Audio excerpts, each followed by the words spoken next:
कह रहा हूं कि माँ, सुनिएगा, कि माँ छाल एक पेड़ की घिसकर लगाती थी। माँ छाल एक पेड़ की घिसकर लगाती थी, वो जख्म सूख जाता था जिस पर लगाती थी, वो छाल अब लगाता हूँ राहत नहीं मिलती, माँ छाल के संग ममता भी घिस कर जिंदाबाद उड्डू, वाह।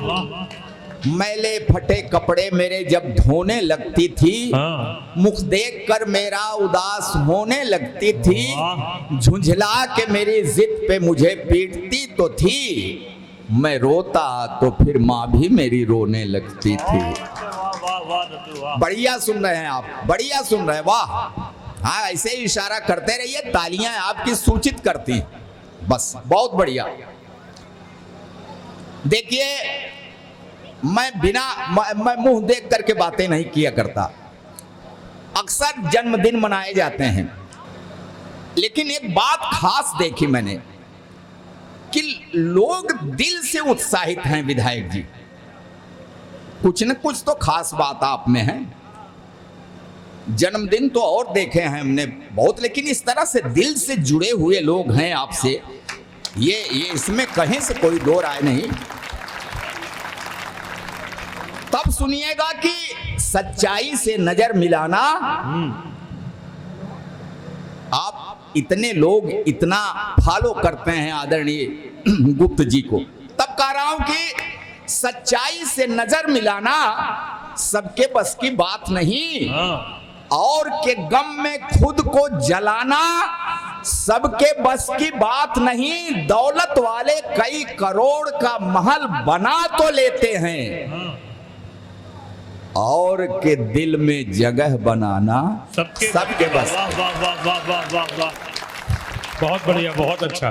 तो आपने दिल में जगह बनाई है सर, आपका स्वभाव ऐसी विनम्रता है। आप 4 बार कह चुके। राधे श्याम भारती को सुनवा दीजिए।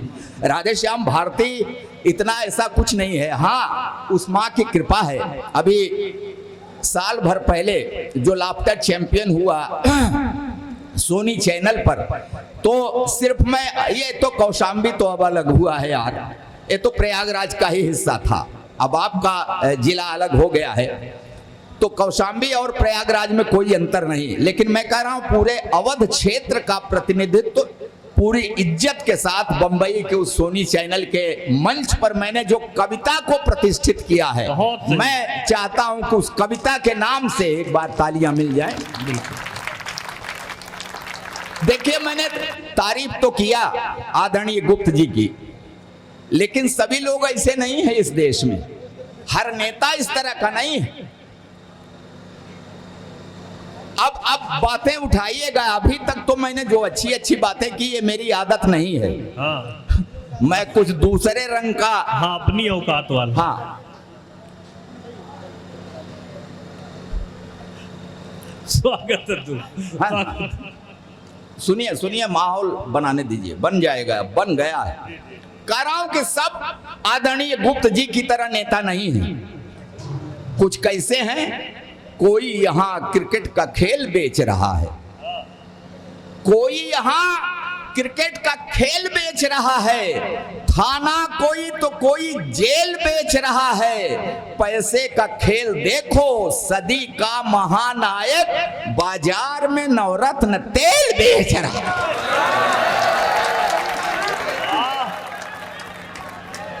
कुछ ऐसे भी हैं, बहुत सारे हैं, और हम आज के ऐसे नहीं हैं साहब, बड़े पुराने पापी, बहुत पुराने पापी हैं।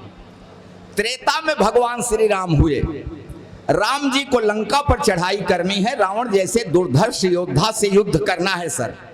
लेकिन कभी आपने सोचा कि उन्होंने अपनी सेना में भालू बंदरों की भर्ती किया? एक भी आदमी को भर्ती नहीं किया।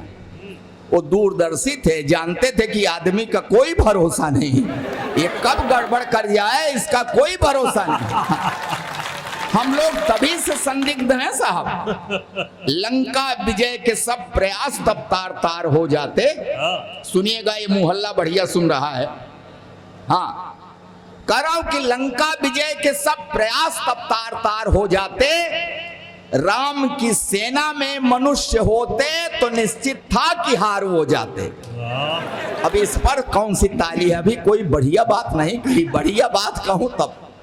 कह रहा हूं कि लंका विजय के सब प्रयास तब तार तार हो जाते, राम की सेना में मनुष्य होते तो हार हो जाते, क्योंकि हमारी लार टपकने लगती। कहते बाप रे इतना सोना, लड़ता कौन, बांधते गठरी सब फरार हो जा। बहुत बढ़िया, बहुत अच्छा, तालियां भाई, बहुत जोरदार, बहुत अच्छे, वाह।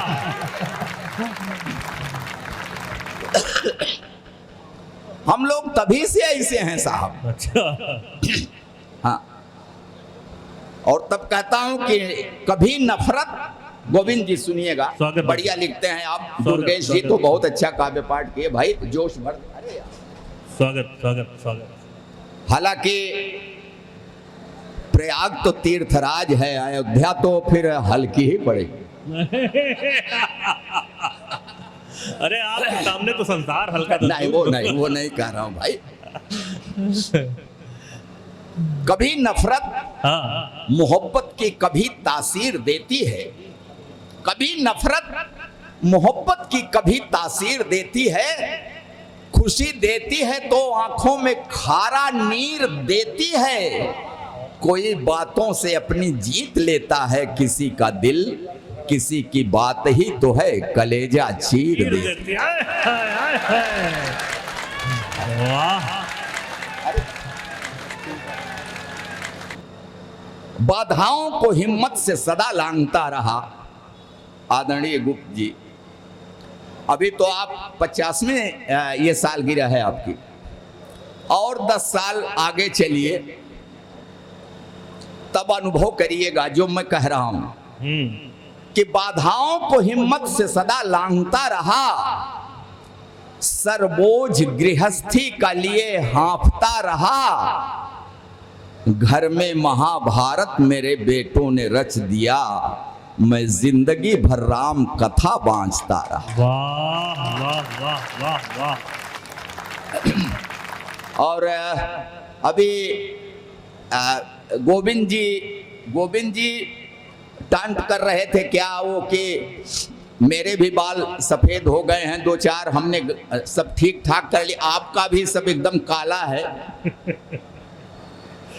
कितना नहीं वो तो आप लोग जानते होंगे, मैं नहीं बता सकता, लेकिन मैं गुप्त जी बताऊं, गुप्ता जी 50 साल लगते हैं सफेदी सर पे आने में, 50 साल लगते हैं सफेदी सर पे लाने में, ये काला क्या है, लगते 10 मिनट काला बनाने।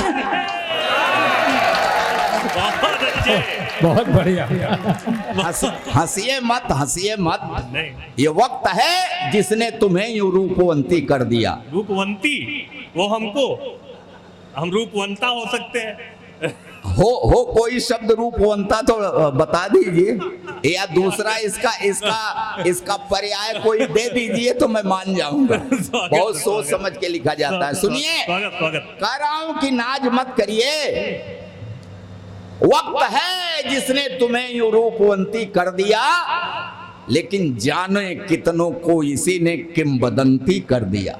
ये वक्त है जिसने तुम्हें यूं रूपवंती कर दिया, जाने कितनों को इसी ने किंवदंती कर दिया, देख कर मुझको हंसो मत, मैं भी गब्बर था कभी, वक्त ने गब्बर से मुझको अब बसंती कर दिया। बहुत बढ़िया। बहुत अच्छे। अब हम आगे वाला डायलॉग नहीं कहेंगे। सबके ऊपर आती है बात, इसलिए मैं कह रहा हूं आप समझ रहे हैं कि हम लोग जो हमारी उम्र के हैं, क्यों सर ये लोग सोचते हैं कि हम लोग पैदा होते ही ऐसे थे क्या है?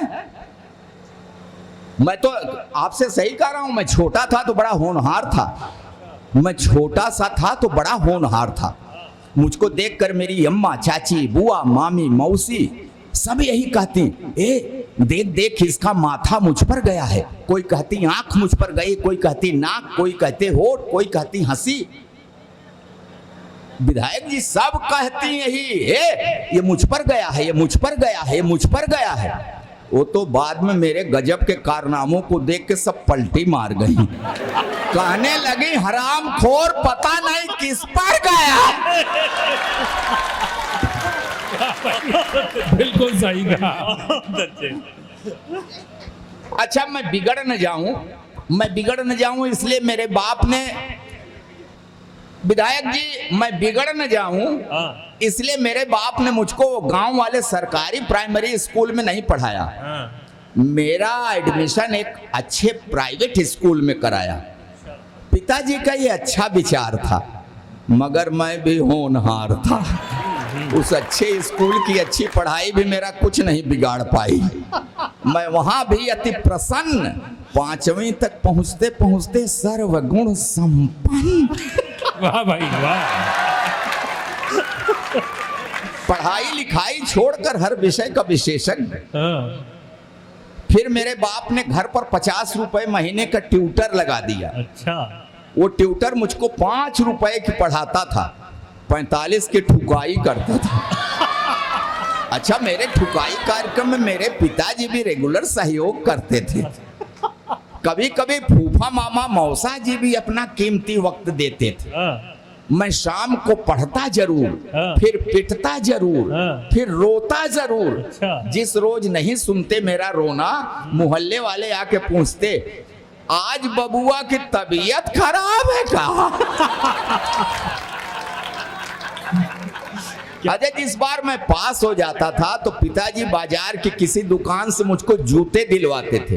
अच्छा। जिस बार पास हो जाता था तो पिताजी बाजार की किसी दुकान से मुझको जूते दिलवाते थे, जिस बार फेल हो जाता था खुद देते थे। मतलब जूता मिलना तय है। इसी तरह बाल लीलाएं दिखाते हुए मैं इंटरमीडिएट में पहुंच गया तो मेरे बाप ने मुझको नई मोटरसाइकिल दिलवा दी कि मैं ठीक समय पर विद्यालय पहुंच जाऊं।